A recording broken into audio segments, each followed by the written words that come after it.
This week on This Week in Blernsball. Actual baseball news. What do you mean, actual baseball news? We actually have baseball things to discuss. But what about obscure movie references? There will still be time for those, but mostly we have news. Thankfully, that'll keep up with the theme of the podcast. Indeed. I remember it like it was interesting.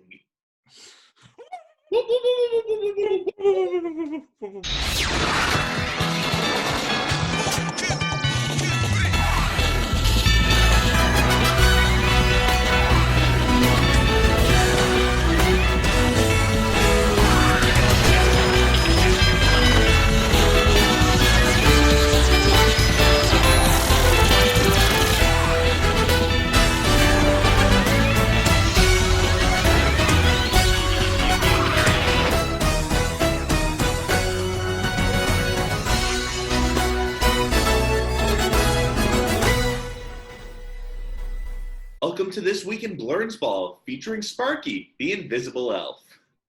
I'm your co-host, Ben Bloom. With me, as always, is Jacob Morris, and now we are coming at you live in 5D. Whatever it is, you can see us in your living room. Yes, we are brought to you by video. Now you can see our ugly mugs. Who are you calling ugly? And who are you calling a mug? Yeah, fair enough. So, a mug. It is indeed, I'm calling your mug a mug. Suddenly, all of our visual jokes are going to be much more, understandable. I didn't say funnier, I said understandable. Yes, nobody ever thinks that we're funny, except maybe Cousin Mark. Oh, Cousin Mark. But yeah, both of us were thinking by this time, a week ago, that we wouldn't have baseball to talk about. Not only do we have baseball to talk about, we have a ridiculous amount of things that have happened over the past week that need addressing. Yeah, it's been a busy week in baseball, and I'm not complaining because a busy week in baseball means that there's a lot of stuff to podcast about. Oh, absolutely. So, I think we start with the happy stuff because there's a limit to how much happy stuff we get in the world as it is this time. Yeah, things are going to get dark pretty quickly, but right now, the Marlins, the team that was the punching bag, the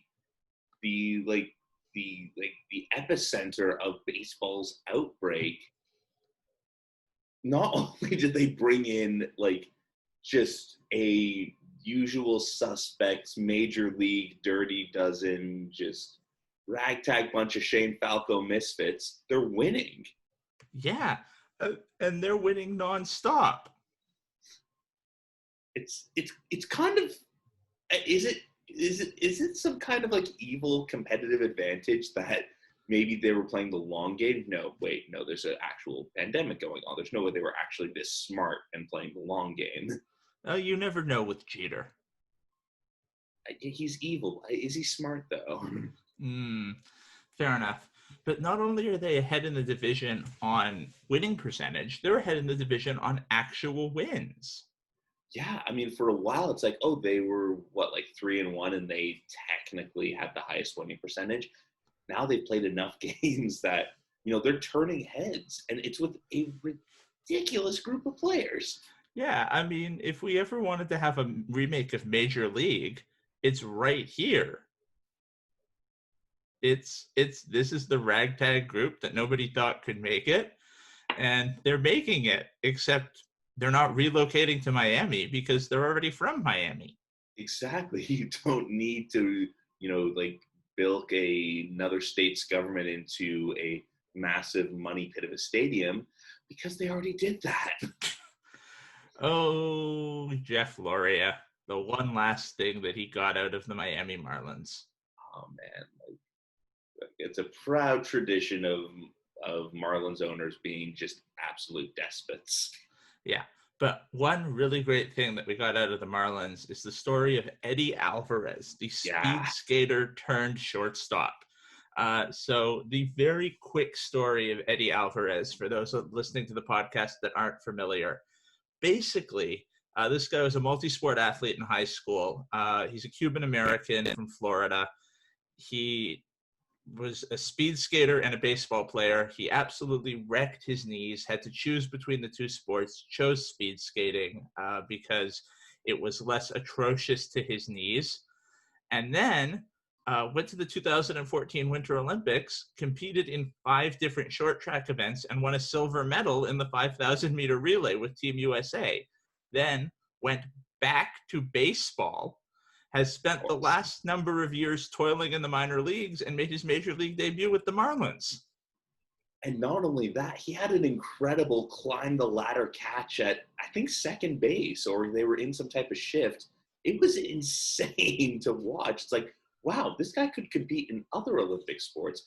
And for those of you who aren't, like there's multiple types of speed skating. The type he was doing was the fun kind, the kind where it's 1,000 people on a tiny little oval of ice. I mean, yeah, there's too many official reviews and a lot of people complain like, oh, he pushed me. It's supposed to be pushing. It's murder ball on ice. It's such a fun event. And the replays are ridiculous.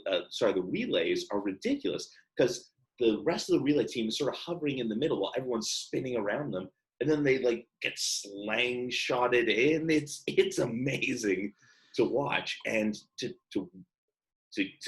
make the Olympics is an accomplishment in its own right. To win a medal is insane. Like it's like an amazing backstory. Yeah, he has quite the backstory, and now he's a Major League Baseball player and an Olympic medalist at the Winter Olympics. That's got to be some sort of first. Yeah, I mean, like, did Jim Thorpe ever play like pro baseball? I believe so, but he was a summer medalist. That's true, and he essentially like Sweden was like, dude, if you just tried to take us over, we'd be okay with that. Yeah, Jim Thorpe was something else. I mean, he was one of the all-time great athletes who was just kind of great at everything. Yeah, like he played football back when they weren't wearing helmets, which was somehow just as dangerous as wearing helmets. Yeah, people died on the field playing football back then, as opposed to now when people die, 20 years after leaving the field.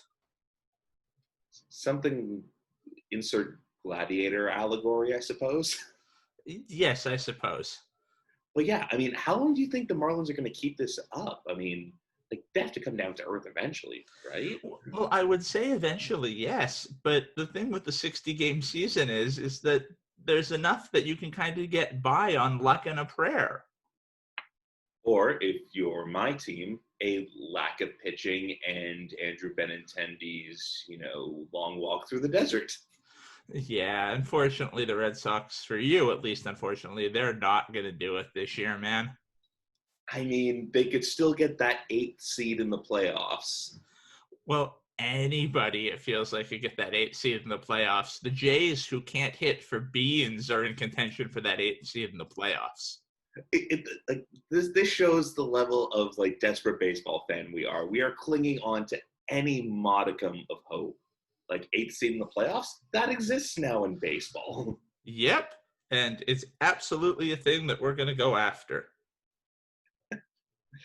So the Marlins, like, definitely like a really amazing turnaround from like kick them out of the league to it looks like they're getting their shit together. Yeah, it was. And I mean, I'm still in favor of kick them out of the league because, pandemic. Yeah. But they're fun. And yeah, I mean, but you know what isn't fun? Nazis. Like, what the fuck? Like, I don't even remember the was the coach like Scott Christensen or something like I believe that? it's Ryan Christensen. But regardless of what his name is, he's an awful person with an awful excuse for what he did. Just, I mean, if you haven't seen it yet, it's like something out of the Plot Against America. It's Ryan Christensen, yeah. So after an A's game, or even in between innings, I can't honestly remember. Normally there's like at the end of the game, it was a lineup of high fives, but in the pandemic world, we're eschewing high fives. And this asshole decides now is a great time to let everyone know which side of the awful asshole spectrum I fall on. Yeah, and his excuse of, oh, I modified the elbow bump into that. I don't know about you, but elbow bumps come up with my arm touching my shoulder. Yeah, and you bump the elbow like when it's bent and like pretty level with your shoulder. Also, doesn't have anything to do with fascism, racism, anti-Semitism, and a bunch of other awful things. Oh, did I Yeah, mention genocide? Yeah, that. Because what the fuck? yeah. Honestly, how does this guy still have a job? And like, like credit on like Liam Hendricks, like former Blue Jay reliever now with Oakland, like grabbing his arm and putting it down. Like, what the hell are you doing? Like, do you know what you're doing? And the guy then proceeds to turn around and do it again, like almost like pantomiming what he was doing. I mean, then like the A's apology, like it's like it was like they say they don't condone it, like they're handling it in, like did they even say if they're handling it internally? Like what? Let's take a look. See, right? yeah, it was a weak apology. Yeah, and honestly, like, Okay, so here it is from the A's. yeah, Statement from the Oakland Athletics. A's bench coach Ryan Christensen greeted players with a gesture that looked like a Nazi salute. We do not support or condone this gesture or the racist sentiment behind it. This is incredibly offensive, especially in these times when we as a club and so many others are working to expose and address racial inequities in our country. We are deeply sorry that this happened on our playing field. yeah, that's bogus. That's so bogus and incredibly milquetoast. Yeah, and like, I guess like I mean like every part of society, there are issues of racism and gender bias and discrimination, and like hey, yeah, people still don't like people like us. Yeah. It's not good, but No, you're not so used to seeing people express it out in public like that. I mean, like we shouldn't. It's almost sad to say we shouldn't be surprised. Like there's enough awful hatred in the world. Like, and again, like if you're like a longtime listener of the podcast, and I say listener, not listeners, because let's be real. I mean, like we like after like George Floyd's killing, we pretty much spent that whole episode just like diving into like the serious shit and the still existing obstacles and like human built obstacles that exist for so many people, particularly Black people, Indigenous people, and people of color. And two of us, I mean, like I don't want to speak on your behalf. We've been fortunate enough that we haven't had to encounter, to our face anti-Semitism in our lives. Like if I'm glossing over anything you've experienced, I sincerely apologize. No, you're absolutely correct that I haven't had to experience that kind of thing either. So we've been incredibly fortunate. But it still exists, and it's still something awful. And I mean, yeah, of all the things I was expecting to happen this season, the return of Ty Cobb was not one of them. No, really was not.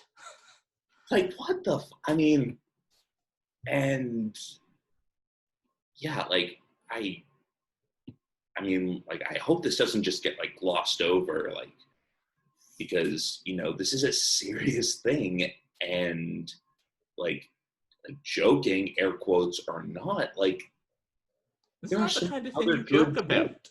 there are other jokes. That's not a joke. And if it's not a joke, then get them the fuck out of baseball. Yeah, that's not the kind of thing that belongs in baseball at any time, even in the Ty Cobb era.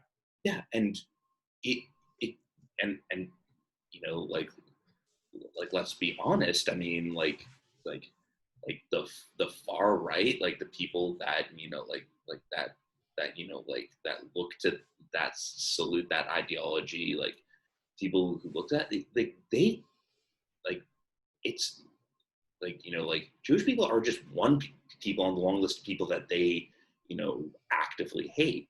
What else is this guy thinking about?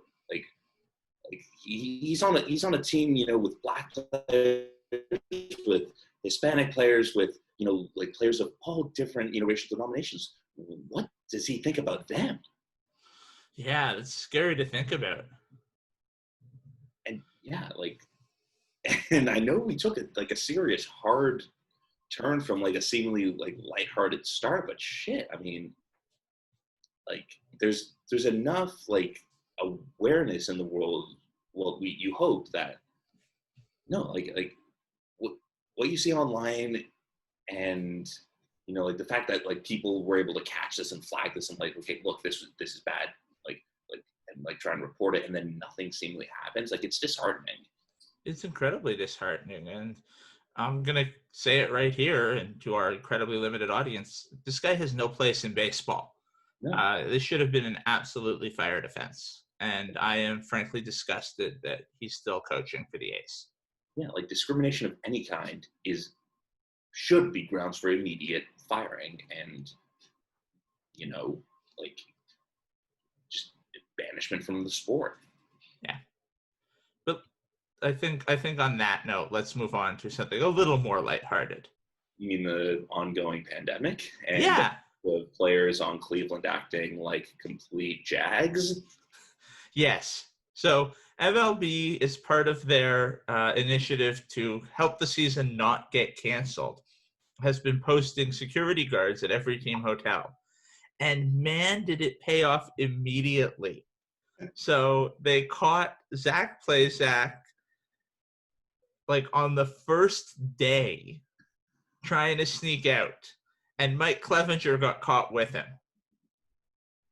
And the craziest thing about this is, when Plesac is caught, like Cleveland says, okay, we're sending you home with a car service, like we're not sending you home on the team plane.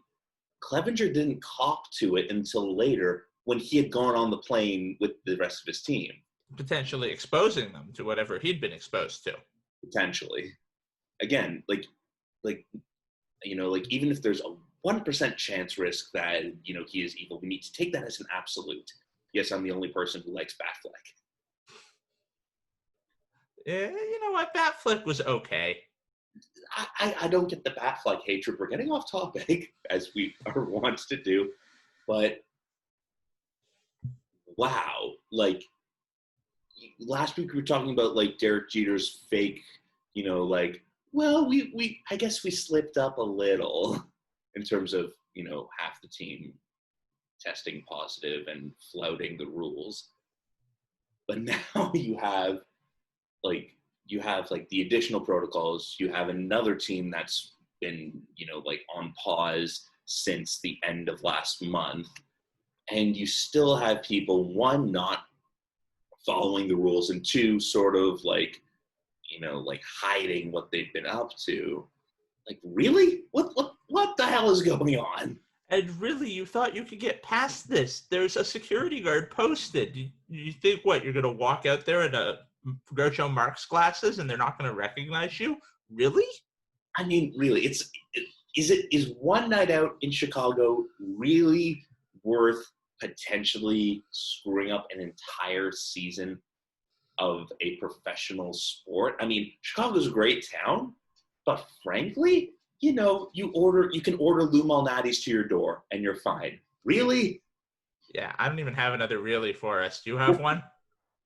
I mean, we really hope that Seth Meyers and Amy Poehler don't track us down and serve us with a lawsuit. Yeah.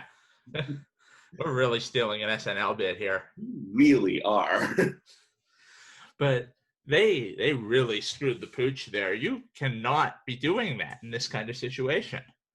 And especially now that, baseball had to double down on its so-called, protocols, which were, I'd say, permeable, porous to begin with. Yeah, but they've forced their hand, and at least the security guards proved their worth. They didn't just go, oh, yeah, have a nice time, guys. They pick me up an Italian beef. Like, Actually, that does sound right about Yeah. And speaking of the Central Mega Division, are the Cardinals going to have to play 55 games in 45 days at this point? Yeah, something like that. I mean, they've missed so many games. There's going to be so many 7-inning doubleheaders from the Cardinals. And honestly, the idea of a 7-inning doubleheader, like, I see the value of it in a year like this, but any shred of legitimacy that this season had once it finally got started is very quickly evaporating. And even, like in an addition to the podcast that I just saw come across this morning, now baseball's thinking maybe we should bubble for the playoffs. Well, like, that's not a terrible idea, but maybe we should have bubbled for the season first? Really, guys? Let's try and figure this out more than entirely on the fly. I mean, bubbling for the playoffs, yeah, that seems like a perfectly fine idea. Maybe it could have started earlier.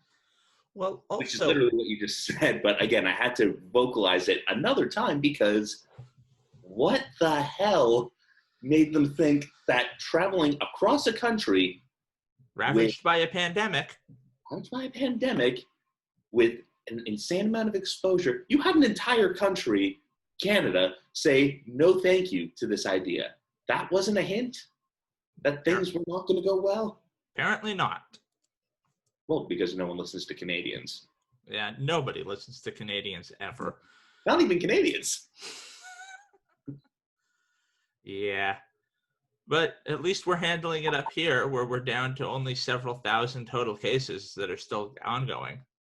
Which, again, is still several thousand too many, like, all things considered. But definitely Canada is doing a better job. There are still issues with how it's going. And we also have winter coming, like in the most Game of Thrones prescient way. Winter is coming can only mean things could get more difficult and likely will. It just, again, the resolve that, like, you need a tremendous amount of resolve to keep this thing from getting out of control. I have not seen that from Major League Baseball. No, absolutely have not. They've just kind of been pushing ahead with the we're going to do it this way, we're going to do it this way kind of idea. And it doesn't look good, but damn it, we're close to a month in now and there's still a season going on. Every episode since the season started, we say, we're not going to have baseball to talk about next week. We've had plenty of baseball every single time since then. I don't know if that's a good sign or a concerning sign, because both of us were easily glued to our couches, like watching every single game of our respective teams. Every third out, I'm like, it could all just end tomorrow.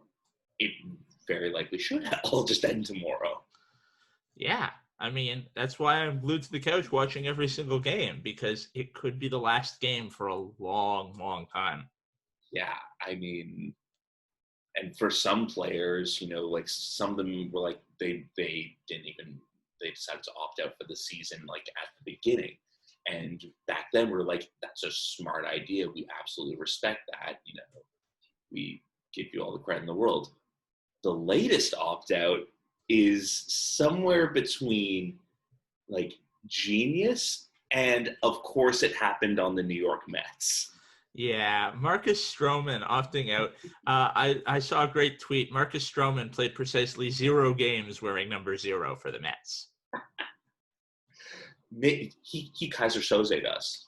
He did Kaiser Soze us. He absolutely did. He told us the whole time what was going to happen.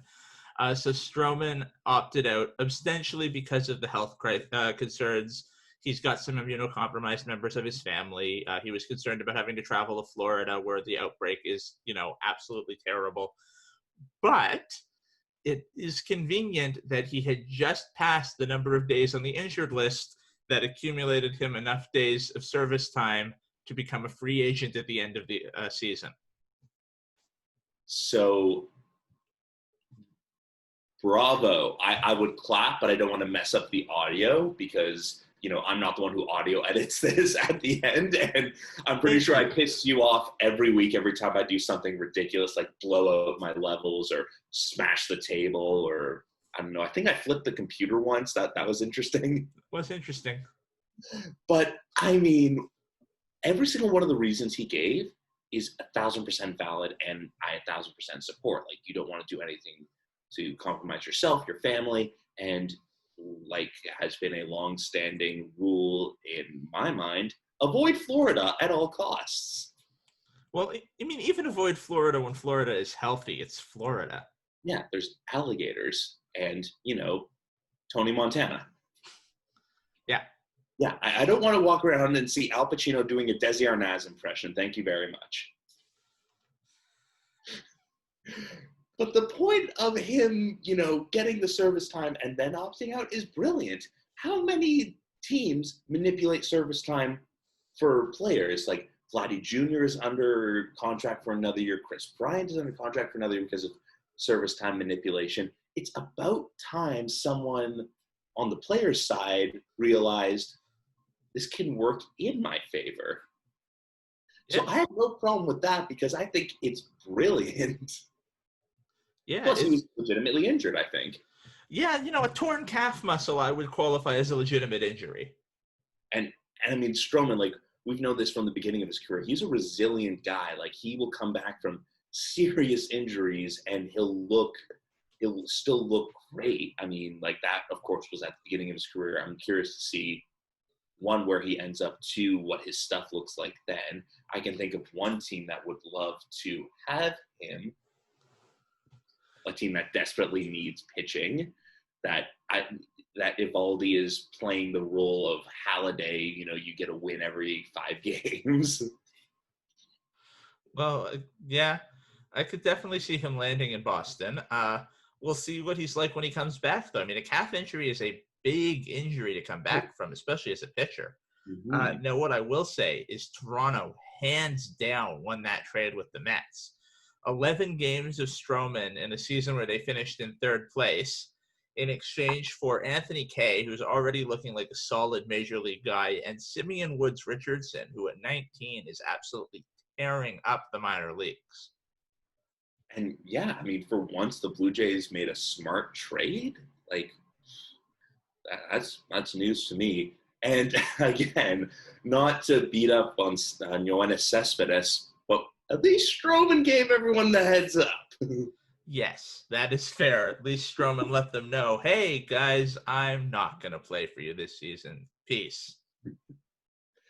Oh, and the only team this could happen to is the New York Mets. And the Nye Mets are my favorite squadron.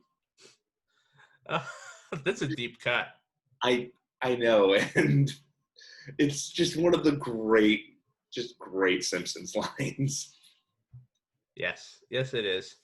So, what do you want to talk about next? I mean, again, it's been a great amount of stuff to talk about. Like I won't tell you how I spent my last night, just head in pillow watching the Red Sox against the Rays. I mean, great news for you. I know we're jumping around in the order, but the location to be determined Blue Jays home opener is tonight in Buffalo. Yes, it is. And I mean, thankfully for the Jays, they survived their 3-week-long road trip playing just below 500 baseball. All things considered, that's not terrible for a team that's relying heavily on young guys and scrubs. Look, Brandon Drury, I love him to pieces, but he should not be a major league ball player with a bat like that. He's trying his best, but I can say the same thing about Benintendi. His bat right now is like, if the Portland Sea Dogs were still playing, we'd love to have him. Exactly. But the Jays have done a great job transforming the stadium in Buffalo into their new stadium. There were some great photos published yesterday of what they've done to turn Salem Field into a home away from home for the Blue Jays. And it looks gorgeous. And, minor league ballparks are awesome in their own right. And like the fact that they've made the amenities more major league level, like frankly, if I'm the Blue Jays next year, like hopefully things are back to normal. They just give that as a gift to Buffalo and say, now our minor league system is the most well-equipped. Come at us. Yeah, exactly. Well, I mean, some of that has to turn back into concourses and whatnot for Right. Yeah, I get that. fans. But fans, what are those? Buffalo has fans? I'm sure Buffalo outsells Skydome a couple times. Yeah, that's fair. But also in a UniWatch trademark segment, the Jays are going to be wearing their new blues for the first time today. Yes, finally. It took them, like, obviously they need to have a real home game to debut them, but those things look exceptional, and I would be fine if they just only wore those for the rest of the year. Oh, I don't know about only those. They've got a pretty good white home set, but only those. Yes, that's a lot of laundry to do, but hell, like hire me, I'll do that laundry. We talked about those blue jerseys, I think, on the very first episode of this podcast. Yes. Have you picked one up for yourself yet? I have. I've got a Bo Bichette blue. Nice. Oh man, like it's just such a pretty looking jersey, and it's a team that makes sense in powder blue. I mean, like the Rangers, yes, technically they wore powder blue at one time, but that just jumbles up their jumbled uniform identity already. Yeah, the Rangers have a very jumbled uniform identity. There's only a couple of teams that should be wearing powder blue, and one of them's the Jays, one of them's the Twins. I'd even go so far as to say the Cardinals deserve that powder blue. Absolutely, because it looks great with Cardinal red, and also Ozzie Smith doing backflips. Oh man, Ozzie Smith's doing backflips in that Cardinal red and baby blue jersey is a great baseball memory. Oh, absolutely. I mean, I'd like to see one team randomly rock the powder blues. Like, I guess technically a couple of years ago, the Dodgers did a throwback to the Brooklyn satin blue jerseys, which, you know, back in the day, like it was like the 40s, they thought, oh, now that we have lights at Ebbets Field, let's get satin jerseys so the players really shine. I feel like that's a George Costanza level fuck up because like you get blinded, like trying to look at yourself, you know, like you're swishing. Uniforms will probably like tear in half after like a single slide. Cotton, it breathes. It breathes. Oh man, but it will be really cool to see a major league game in a minor league stadium. So that's definite appointment viewing if you're listening to this sometime between, you know, Tuesday morning and Tuesday evening. Yeah, so our real on it listeners, aka me. Yeah. That's right. I listen to my own podcast. I'm that kind of guy.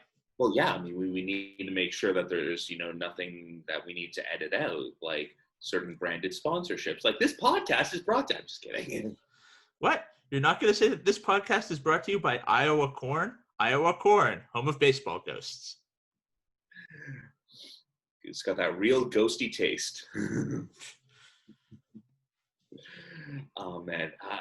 Like, in between last week and this week, you were telling me something crazy, and I still don't quite believe it, that a player in their first year in this season can not only win Rookie of the Year this year, but is technically eligible to win Rookie of the Year next year.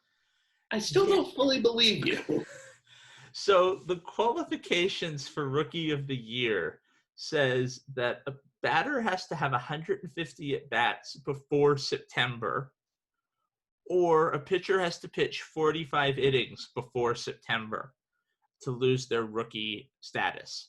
So it is theoretically possible a player who came up this year does not fulfill those requirements and still has a good enough year to be named Rookie of the Year. Wow. I mean, of course, because this season means nothing and makes no sense and does not count statistically except on people's health and, you know, arms. But is it possible? Do you think someone's going to be good enough to have 2 Rookie of the Year seasons back to back? I mean, why not? like, I think Tatis Jr. is past the point of rookie eligibility, right? Yes, he is past the point of rookie eligibility, so that's not Okay. happening for him. Yeah, so just give him MVP because he's amazing. Oh my gosh, yeah, he's absolutely tearing it up. He's that MVP. But like, I could see a guy like Nate Pearson, if he gets held back a start, not get to the right number of innings before September. I mean, and he's been pitching like it. Like, he has looked phenomenal. And you know what? Anything's possible this year. Right? Yeah, I mean, this is a year that makes absolutely no sense. none whatsoever. And you know what? One of the unfortunate sides of nothing making sense is that we don't get proper retribution, baseball justice for, like, again, like, so in the real world, there are real villains. In sports, we have contrived villains. And of course, you know, like, there's been like such a crossover between like people in sports doing like real world bad things. And sometimes we forget the quaintness of sports bad guys. Like, Vince Carter, by all accounts, is a nice human being, does like excellent things off the court, and is by all accounts a good teammate. But he's an example of a good sports bad guy, you know? Especially for Toronto, yeah. Yeah, and again, like, real life is, like by all accounts, like a really good person, like a very like well-respected veteran. But again, he's like an example of like a sports bad guy. The baseball sports bad guys, the Houston Astros, they seem to be digging in deeper into that reputation, like, every single week. Every single week, we just have something to talk about how the Houston Astros are terrible people. I mean, I had to do a double take like this weekend when I saw on my Twitter account, like Astros Athletics Brawl. I'm like, wait, what? So I went on to, MLB TV, like rewound the game, and Athletics outfielder Ramon Laureano gets hit for the second time in the game. He's making his way to first. He's not too thrilled about it. And then suddenly there's jawing from the Astros bench. And if you've ever been to, Oakland Coliseum, besides it being a literal toilet, there's not much separating dugouts from players. Like, there's no like partition, there's no anything. And, he's going back and forth with the bench. And then he takes off and tries to take on the entire Astros bench single-handedly. Turns out the jawing is coming from an Astros coach. Yeah. What the hell? And apparently he said something about his mother. I mean, that's just... How are you bringing mothers into this? You don't go there. Never bring mothers into this. You lose a soccer World Cup by bringing up family members. You got a headbutt, and a deserved headbutt, because what the shit? Yeah, very deserved headbutt. And again, what happens is, like, when you find out it's the coach, and then like he's running at him, and then three players like stand in between Laureano and Alex Cintron, the coach, and it's like, oh, come on, fight your own fight your own damn battles. One, fight your own damn battles. Two, were you there when baseball said no fighting during a pandemic? Well, I mean, there's no fighting period in baseball, but especially during a pandemic. I mean, just like you'll almost see harsher suspensions for pandemic violation than for the actual fight, as much as it was. And again, Houston Astros skirting justice in the baseball sense of the word, because if fans were there, they'd be booing them. Pitchers are not allowed to throw at them. They're the bad guys in Lethal Weapon 2. They have immunity. Yeah. Absolutely nothing is happening to them. I mean, except karmic justice, they're losing. Well, yes, karmic justice is all well and good, but, you want to see baseball justice, for as antiquated and stupid as that is. And Cowboy justice. Yeah. And now, like, you have, like the widely circulated theory that, like, baseball is essentially protecting the Astros when they were the ones that committed the baseball transgressions. And it sure seems like it's a possibility that they are being protected. There's been no suspension for the actual transgression. There's been limited suspensions for the 2 brawls they've been in now, at least on their side. Joe Kelly. Go Joe Kelly. I mean, Joe Kelly's just great at everything. Occasionally he gives up too many home runs, but otherwise he's awesome. Yeah. And I mean, like we were like rightfully so taking the A's to task earlier in this podcast. And that, again, that still holds true. This is about the Astros. It could be any team that's fed up with the Astros. Like, I mean, not only can baseball not handle the serious things, it can't handle the fun things. Oh, baseball has really dropped the ball here with handling the Astros. And they've dropped the ball with a lot of stuff this year.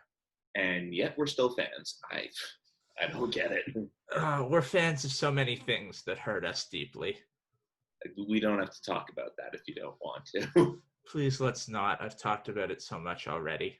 Although I will say the only person I saw online who was happy, like genuinely happy, like other than those like those jerks in other Canadian cities who are laughing at fans of said heartbreaking thing, my buddy Arash Madani, he genuinely likes Columbus. I mean, you know, all the credit to him. I mean, just he's a real stand-up dude. You know, like a proper Maritimer. I mean, like Arash, if you're listening, I'm not sure why you would be. You have like actual work to do, and we're a couple of Muppets. I mean, best of luck in the playoffs. Go take out Tampa. Yeah, go take out Tampa. Although I'm cheering for the bunch of jerks. Go Canes. Oh man, like I'm all on Team Whalers for this. Yeah. I mean, that Patrick division matchup between the Whalers and the Bruins is going to be fun. Yes, it is. Yes, I know they're the Hurricanes, but you know. They're still the Whalers to me, damn it. Well, the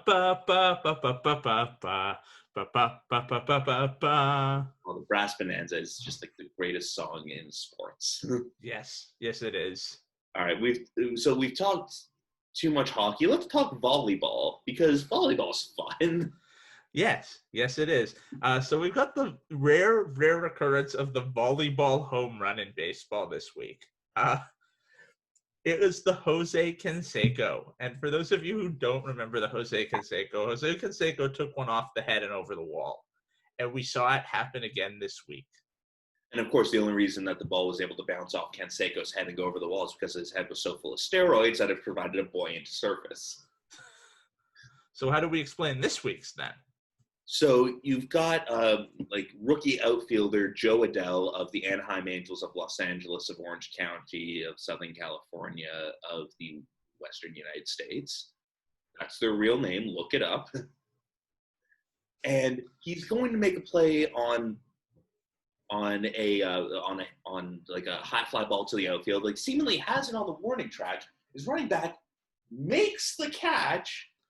But somehow, like the force of the ball, like flicked his wrist down and up, and just bloop, sent it over the fence at New Globe Life Park in Arlington, Texas, of the Dallas-Fort Worth area. Again, these are the real names, people. You can actually look them up. And you've got a home run, and he has a look of, did that just happen? Oh God, that just happened on national TV. And Joe Adell, by all accounts, is like having a very good rookie season. Now he's going to be on a not top 10 for a long time. Oh, man, he's going to be on a not top 10 forever. Right up there with Jose Canseco. I mean, it's funny to us because it's objectively hilarious. You got to feel for the guy. I apparently he has decent defensive bona fides as a player. Not anymore. At this point, it's like, even if he goes on to make, you know, like a couple of home run saving catches, the next thought will be, well, at least he didn't put it over this time, eh, Jim? Yeah, that's right, Frank. Stupid Jim and Frank. Making him feel bad. But wow. That, again, there's still like those fun moments in a season that's going to end in a couple days. Yeah, exactly. There's no way that we're going to end up with baseball next week. We say that every week. This time it's like, no, guys, for real, this is not going to go further. Yeah. Well, at least we tried. But there is some good news in fictional baseball. Yes. Amazon has greenlit a miniseries based on the This Week in Blernsball bracket winning A League of Their Own.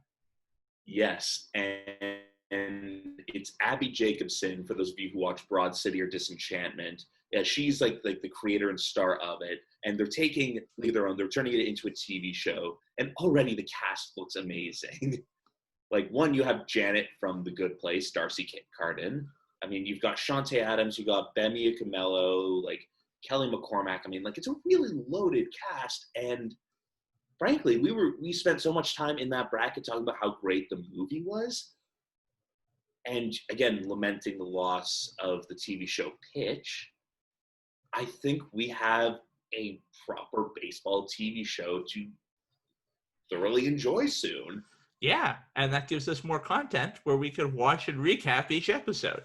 Oh, yeah. I mean, we got content for days now, even if the season does, as we predict it will, end in like 5 minutes. Yeah, exactly. And the season totally will end in 5 minutes. If I know one thing about baseball, it's that nothing good ever happens to the Toronto Blue Jays. They're not going to play an actual home game in Buffalo. No, of course not. And again, this isn't us trying to jinx it. Like, we both legitimately believe and have a laundry list of reasons to vouch for why the season should, could, and will be called. Yeah. I mean, there's a worldwide pandemic going on, folks. It never should have happened. I'm happy that it's happening, but it never should have happened. The only counterpoint to like all of these doubts and legitimate concerns is Rob Manfred, who somehow has his hand on the scales, and we're going to still have baseball. Yes, that is exactly true. But, well, we still have baseball. Let's talk about our classic baseball games of the week. Yes, absolutely. I've got an obscure one, but a personal favorite of mine. It's Red Sox Orioles from July 27, 2013. Why am I picking a Dog Days of Summer game?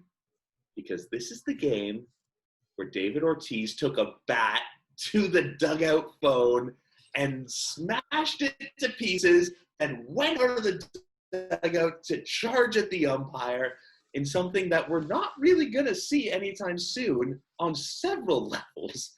And, for as angry as Ortiz was, for I'm sure as angry as the umpires were, the angriest person, as is always the case, was Dustin Pedroia, being like, you're getting shrapnel on me. What's wrong with you?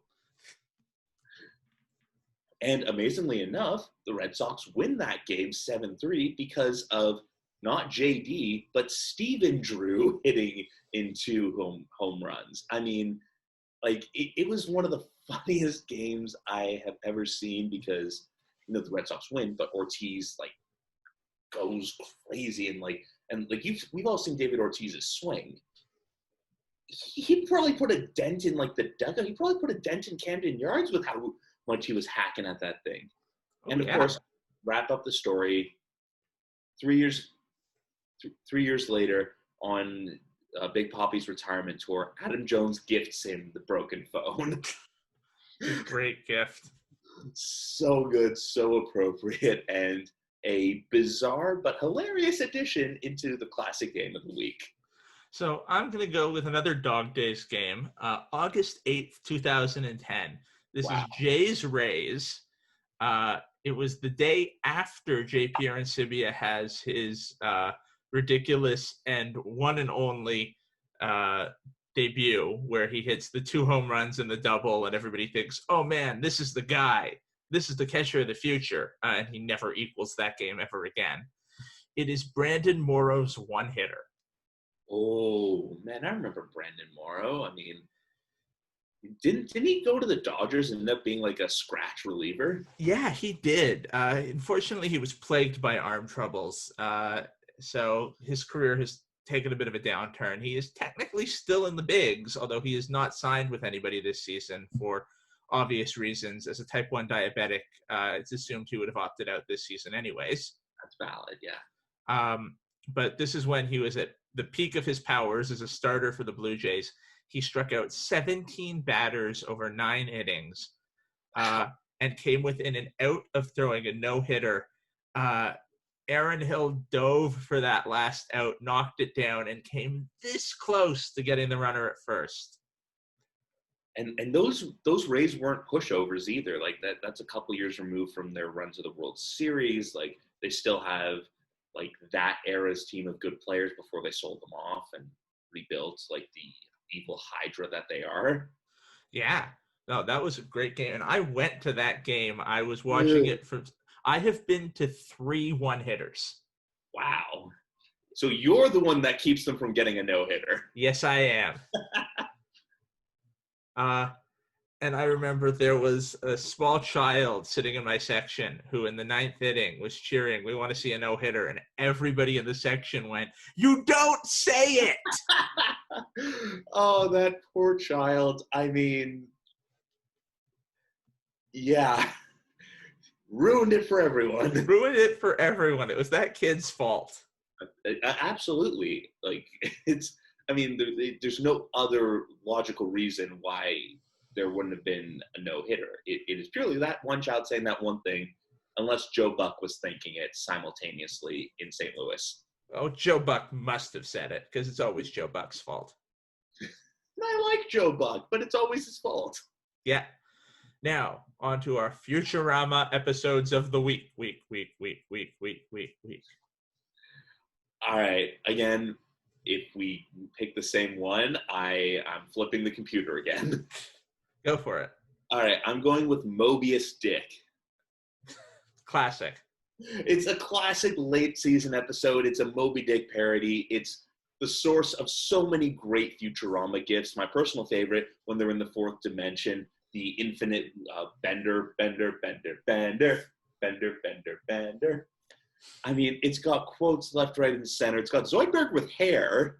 Wait, Zoidberg had friends? Zoidberg had hair? I never said he had hair. And it's got quotes left, right, and center. It's got, like whaling allegories. It's got space grog. It's just a great, fun episode. And of course, Zoidberg has hair. Zoidberg has hair. I've chosen an early season episode. It's also the only episode title that can be rhymed with Teenage Mutant Ninja Turtles. Teenage Mutant Leela Turtles. Good pull. Yes. So the professor is taken to the relaxation spa because he's so old and cranky. Everybody accidentally gets covered with the de-aging mud, and they all become teenagers again. And Leela decides to go live with her parents back in the sewers. It's got the great line from Morris, "Who wants tequila? Dad, I'm underage. Oh, right. Bendy straw?" And then when she's talking to teenage Fry, it's like, "I'll see you later. Bring beer. Not until you finish your tequila." They destroy Martin Luther King Jr. High School in the sewers when they're fan boat racing. Oh my God. Like, again, everything with the sewer is like just so funny. And that was a great episode. You see Zoidberg's different larval stages. Yes. "With my dying breath, I curse Zoidberg." That show was built to be an internet sensation. It really was, even before there was the internet. Because that show predates the internet. I fought the mighty moonworm. Spit out gore. Yes. So I believe that brings us to the end of our episode. I think it does. I mean, again, we didn't have to go to our bracket of fictional athletes this week, which, I mean, we'll get to it. We will. I've realized we've left off a very important fictional athlete from our bracket of fictional athletes. Who did we leave off? Air Bud. Ain't no rule saying a dog can't be in a bracket. What have we done? What have we done? Wow. I mean, I feel great shame. I would like to issue an apology to the canine community.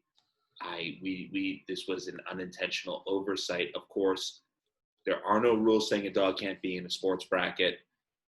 and Airbud is, like scion of a generation of Airbud puppies who also play sports and evidently go to space, apparently, because that's a thing. We will make sure to correct this grievous error and put Airbud in there. I mean, as the true number 1 seed. I think Airbud could take the place of Rudy, thereby not having to worry about Rudy not truly being fictional. Yes. Also, didn't the real Rudy get charged with embezzlement or financial fraud or something like that? I'm sure he was actually terrible in real life. He did go to Notre Dame after all. But he carried Frodo on his back, damn it, just like he carried the Fightin' Irish. Wait, no, that isn't apt. He played one down in a meaningless game. Still, Rudy. Oh, man. And Vince Vaughn was in that movie, too. We were really off track here. I mean, Airbud will be in our updated bracket once we get to it, presumably next week when there's no baseball left. Presumably, yes. But remember, you can follow us on all kinds of social media. We're on Twitter at TWI Blernsball, and now we're on YouTube. And if you're watching this video, you found us on YouTube. And if not, you can find us on YouTube by searching at This Week in Blernsball. And yes, if anyone makes a GIF of me dancing, we will post it on our personal and professional Twitter accounts. You can follow me at Benjamin K. Bloom, and you can follow Jacob at JMS Morris. And again, give us a listen, give us 5 stars, give us thumbs up, leave nice comments. Anyone leaves any mean comments, it will hurt our feelings. That's the only recourse. That's our only response. If you do something mean to us, we will be very sad about it. Yes. So I believe that brings us to the end of this week's episode. For everyone here at This Week in Blernsball, I'm Jacob Morris. I'm Ben Bloom. Thank you so much for joining us. Farewell from the world of tomorrow.